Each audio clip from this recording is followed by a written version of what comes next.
كان في مسابقة بين فريق ياباني وفريق مصري. المسابقة دي في التجديف، فقارب التجديف ده بيبقى قارب كده طويل. القارب ده فيه كام واحد؟ فيه 12 واحد. فكانوا بيعملوا مسابقة ان هم يوصلوا من النقطة A للنقطة B. انطلقت صفارة البداية وانطلق القاربين، قارب الفريق الياباني وقارب الفريق المصري لحد خط النهاية. جت صفارة النهاية لقوا ان الفريق الياباني كسب، فقالوا يعملوا تحليل للماتش ويشوفوا الفريق الياباني كسب ليه. قام الفريق المصري اعترض وطلب ان هو ما يعملش تحليل للماتش وياخد فرصة تاني، فعملوا ريستراكشر في الفريق المصري ولعبوا تاني. وانطلقت صفارة البداية وجت صفارة النهاية ولقوا ان الفريق الياباني كسب مرة تانية بفارق شاسع قوي عن الفريق المصري. فجم يعملوا بقى تحليل للموقف، فلقوا ان الفريق الياباني مكون من 11 لاعب وهيد، ولقوا ان الفريق المصري فيه رئيس مجلس إدارة واثنين رؤساء أقسام وثلاثة مديرين إدارات واثنين مديرين أقسام ومجدف. فقرر الفريق المصري معاقبة المذنب فرفض المجدف. خلصت القصة. فاكرين اللي هي بتاعت الألوان والأشخاص بتاعت البني آدمين اللي أنا قلتها ان في 4 ألوان عندنا؟ اللون البروموتر اللي هو الأصفر، ده أكتر حد موجود في الشركة. تاني حد البلانر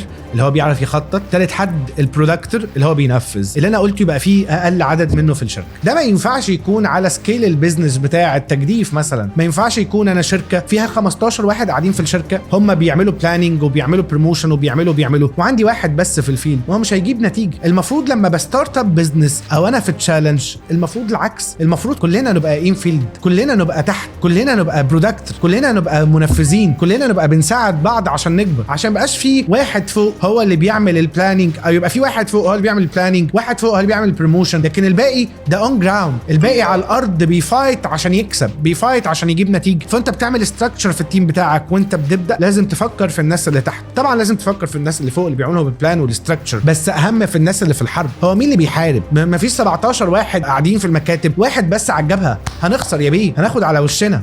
السلام عليكم. لو عجبك الكلام ده اعمل لي كومنتات هطلع لك تاني كل يوم.